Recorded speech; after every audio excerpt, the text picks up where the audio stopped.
সাধারণকালের ঊনবিংশ সপ্তাহ, সোমবার।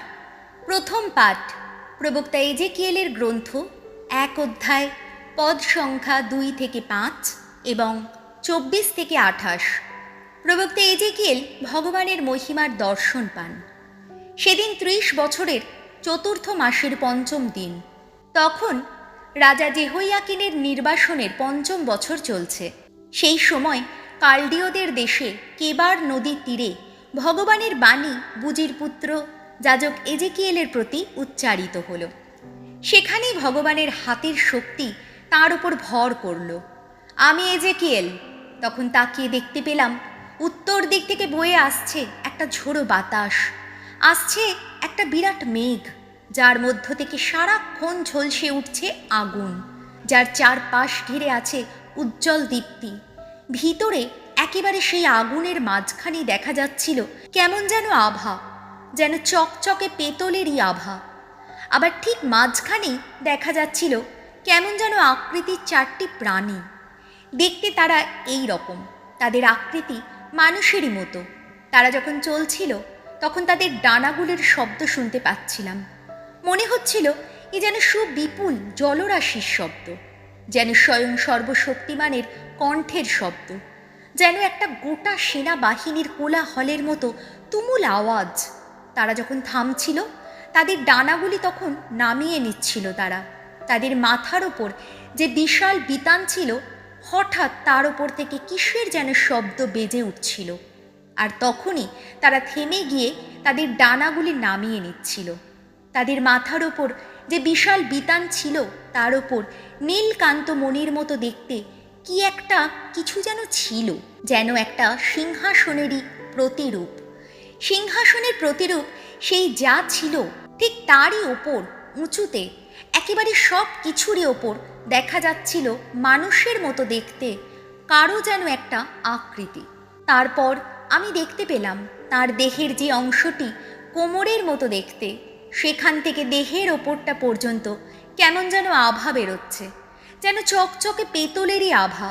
দেখে মনে হচ্ছিল যেন জ্বলন্ত আগুন, যা আভরণের মতোই তাকে ঘিরে রেখেছে।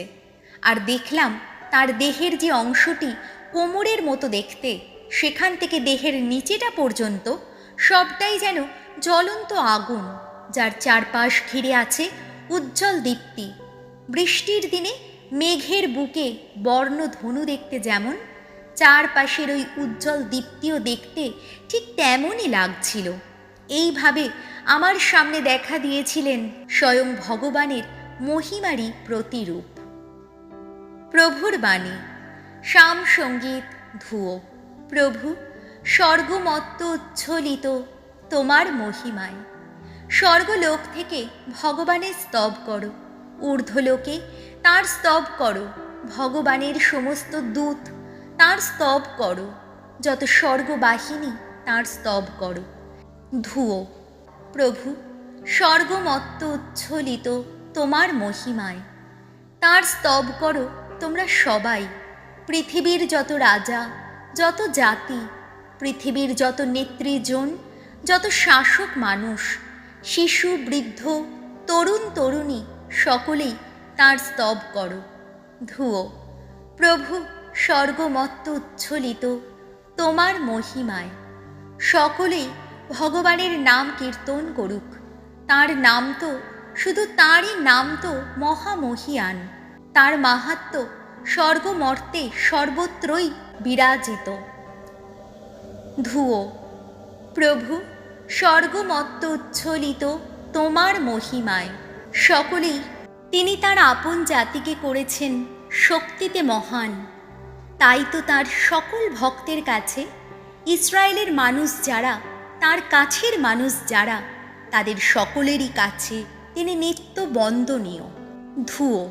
প্রভু, স্বর্গমত্ত উচ্ছ্বলিত তোমার মহিমায়। বাণী বন্দনা। Hallelujah, hallelujah, hallelujah, amen. Hallelujah, hallelujah, hallelujah.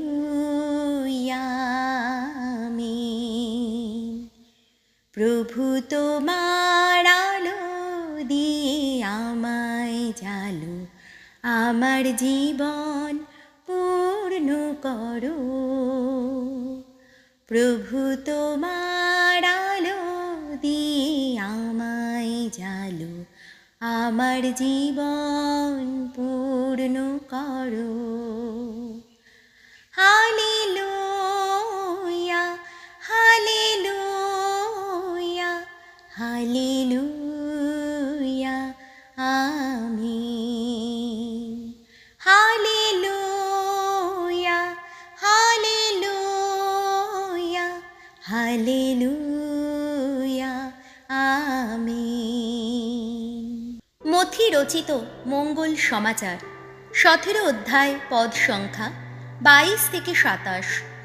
নিজের মৃত্যু ও পুনরুত্থান সম্বন্ধে যিশুর দ্বিতীয় ভবিষ্যৎবাণী। ঈশ্বরপুত্র হয়েও যিশু মন্দিরের কর মিটিয়ে দিলেন। যিশু ও তাঁর শিষ্যেরা তখন গালিলিয়ায় একসঙ্গেই রয়েছেন। সেই সময় যিশু একদিন তাদের বললেন, শোনো, মানবপুত্রকে শীঘ্রই মানুষের হাতে তুলে দেওয়া হবে, আর তারা তাকে হত্যা করবে। তারপর তৃতীয় দিনে সে পুনরুত্থিত হবে। এই কথা শুনে শিষ্যেরা মনে মনে খুবই দুঃখ পেলেন।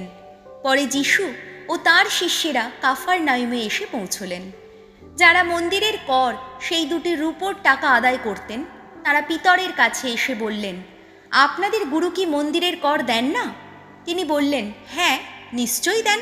পিতর যখন বাড়িতে ঢুকলেন, তখন তিনি কিছু বলার আগেই যিশু বললেন, আচ্ছা শিমন, এই ব্যাপারে তোমার মত কি?